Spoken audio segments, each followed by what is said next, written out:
The Five Dysfunctions of a Team by Patrick Lencioni is not a typical book about management. Lencioni, founder and president of a management consulting firm specializing in team development and organizational health, decided to be creative and share his ideas in a fictional story. In a nutshell, the story tells about the efforts of Kathryn Petersen to create a healthy environment in fictional DecisionTech. As the plot unfolds, she tells her executives about the 5 dysfunctions of a team model, saying that these dysfunctions are the reason why the team fails. Represented graphically, the 5 dysfunctions model looks like a 5-level pyramid. Like in any pyramid, the levels do not exist separately from each other. Kathryn explains that they are interconnected and each dysfunction directly impacts the one above it. Next to the levels, she writes a word that serves as an evidence of a particular dysfunction. Besides the fictional part, Lencioni also organizes and summarizes his ideas in the theoretical part of the book, where he also provides an assessment tool helping to evaluate the team's susceptibility to the 5 dysfunctions.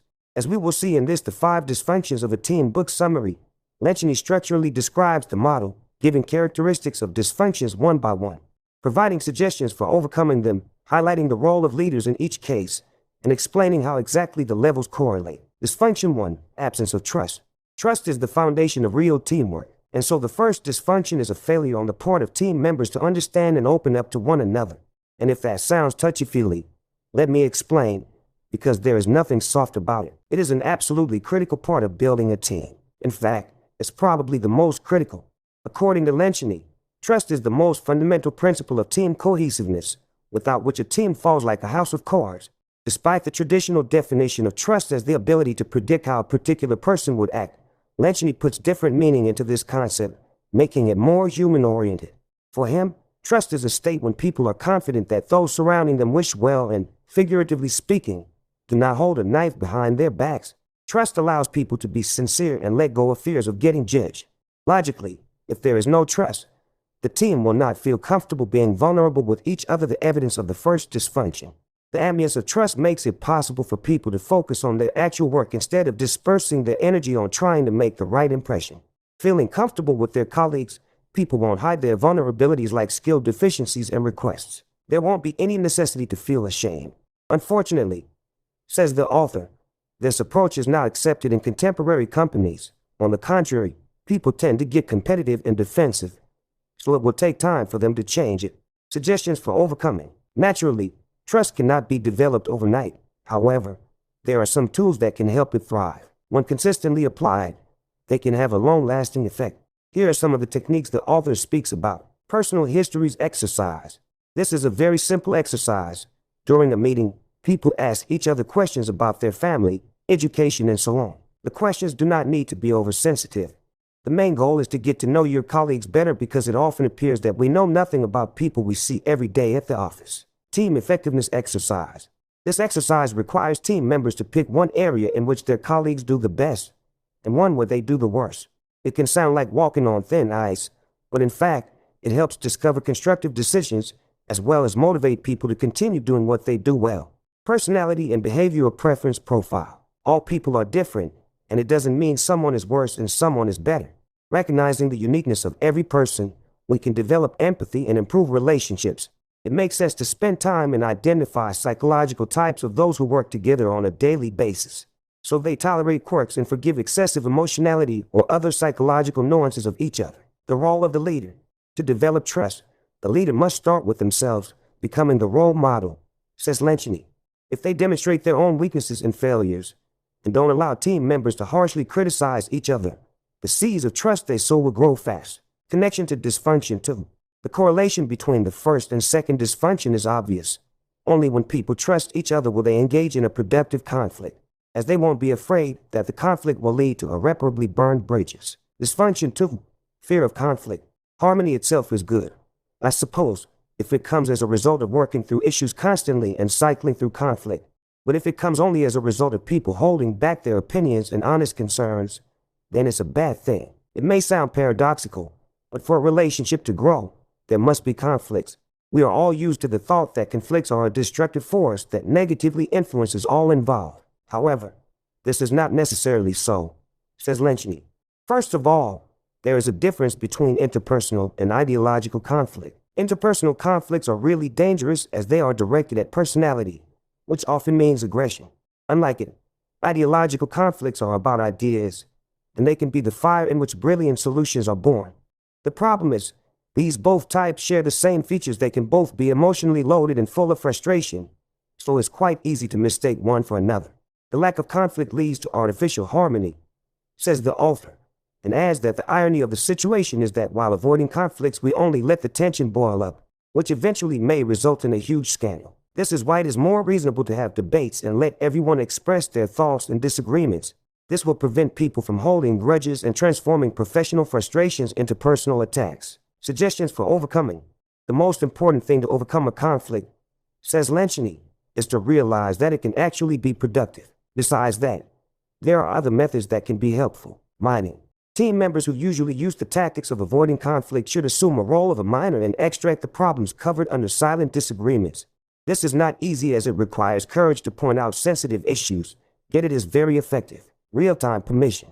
In the course of mining for a conflict, some people may get very uncomfortable and eager to end this whole story as soon as possible. To ease the tension, a leader can make a remark and remind them that the conflict they are involved in is productive, and that it is being encouraged on purpose. Lencioni says that even though this can look primitive, like a technique parents use with their children, the permission to continue in fact gives confidence and strength to go on. Other tools, besides personality type tests the author already mentioned, there are others specifically designed to identify how a particular person reacts to conflict situations, like Thomas Kilman's conflict mode instrument.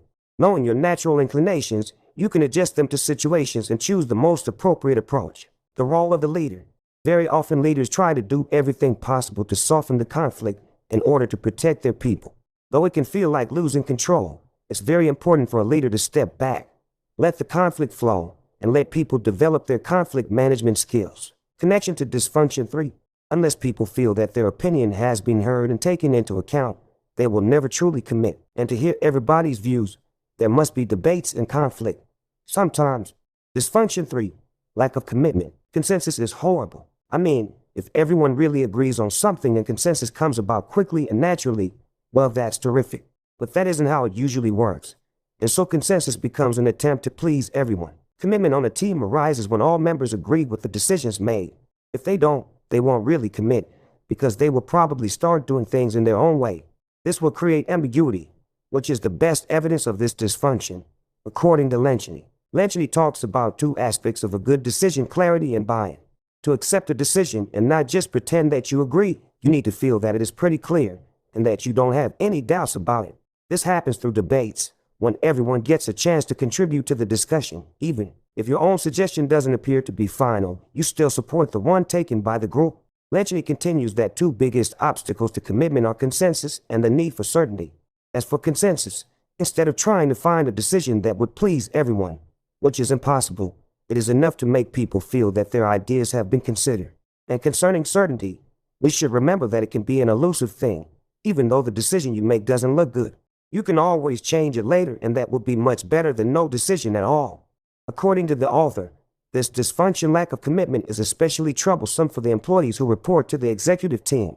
If executives are not on the same page, their direct reports will inevitably misinterpret the orders, and that will lead to discrepancies of different kinds. Suggestions for overcoming dysfunction 3. Obviously, to handle the lack of commitment, we need to reduce the need for certainty and consensus. The tools which can help with this, as well as teach us how to make decisions, are cascading messages. Unfortunately, employees of lower levels often receive inconsistent information that confuses them. This can be eliminated if managers take message delivery more seriously. After each meeting, they should go over the key decisions and communicate them to their reports. Lencioni says that this exercise, which is basically summarizing the decisions, helps reveal the fact that executives don't see the overall picture in the same way. Besides, it helps them figure out what information should be kept confidential and what needs to be spread out. Deadlines. It's super banal, but setting time frames is incredibly effective when it comes to commitment. The author also points out that it's very useful to set deadlines even for intermediate tasks, as it makes the process more consistent. Contingency and worst-case scenario. While a contingency plan can be reassuring, developing a worst-case scenario can actually show that the world will not collapse if you make the wrong decision. In most cases, the damage caused is not so bad and can always be improved. Low-risk exposure therapy. This exercise consists in making a decision after a profound discussion, but without deep research. His goal is to demonstrate that often we make good decisions even without a serious analysis, which can actually paralyze our ability to think out of the box. The role of the leader. The leader must be comfortable making mistakes and accepting them calmly to set an example for their employees. They should also control if employees stick to the schedule to meet the deadlines. Crucially, they should never encourage consensus. Connection to dysfunction 4. Without doubt, if a person doesn't understand what is expected and therefore doesn't commit, they cannot be held accountable for the result. Dysfunction 4. Avoidance of accountability. Once we achieve clarity and buy-in, it is then that we have to hold each other accountable for what we sign up to do, for high standards of performance and behavior. And as simple as that sounds, most executives hate to do it, especially when it comes to a peer's behavior, because they want to avoid interpersonal discomfort. When team members refuse to openly discuss problems of performance or behavioral issues, the team becomes dysfunctional. The evidence of the fourth dysfunction, according to Lencioni, is low standards, which no one really tries to raise. Scared to break up personal relationships, people prefer to turn a blind eye to any negative aspects of the work or behavior of their peers.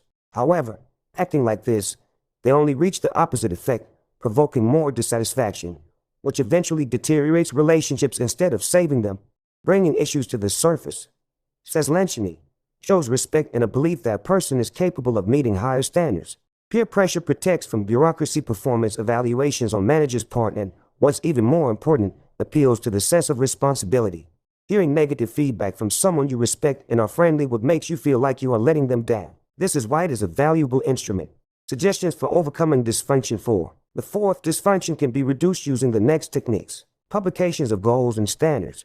Setting the goals, the leader should not leave any room for ambiguity. Everyone must know specifically what they have to do and when. It is also important to make sure that everyone does whatever is required, to not let them just forget about the initial goals. Simple and regular progress review. Team members should give each other feedback. This can be done either in oral or in written form. It is better when a progress review is conducted not by a person themselves, but by their colleagues. People tend to procrastinate when they need to honestly evaluate their own progress. Team rewards. A good idea is to create a culture of accountability. In other words, reward the team as a whole and not a person as an individual. After all, the essence of a team is the collective effort. So team members must realize that each and everyone is accountable for the overall result. Everyone must feel accountable for the mistakes made, even if the problem that arose was not the sphere of their responsibility. The role of the leader. The leader must encourage the team to function as an accountability mechanism, even though this may be challenging, as it seems natural for a leader to praise and to chastise. They should be ready to intrude when necessary. But overall, team members need to have freedom to create the environment where they can exchange thoughts and feel secure. Connection to dysfunction 5. If team members do not feel they are accountable for group work, they will not see the main team goal as their own one, focusing their attention on their own departments. Dysfunction 5. Attention to results. When everyone is focused on results and using those to define success, it is difficult for ego to get out of hand. No matter how good an individual on the team might be feeling about his or her situation, if the team loses, everyone loses. Failing to keep in mind the ultimate goal shared by the whole team, team members shift their focus and pay excessive attention to their own needs, personal or professional. It is like not seeing the woods for the trees, and it obviously has a negative impact on the overall results. For this reason, the evidence of the fifth dysfunction is ego and status. Inattention to results means that the attention is paid to something else. What can this be? Lencioni singles out two main distractions, namely team and individual status. Team status. Sometimes team members are satisfied to be a part of a particular group, and this is enough for them. For example, representatives of nonprofit organizations feel their mission itself is fulfilling their ambitions. Individual status.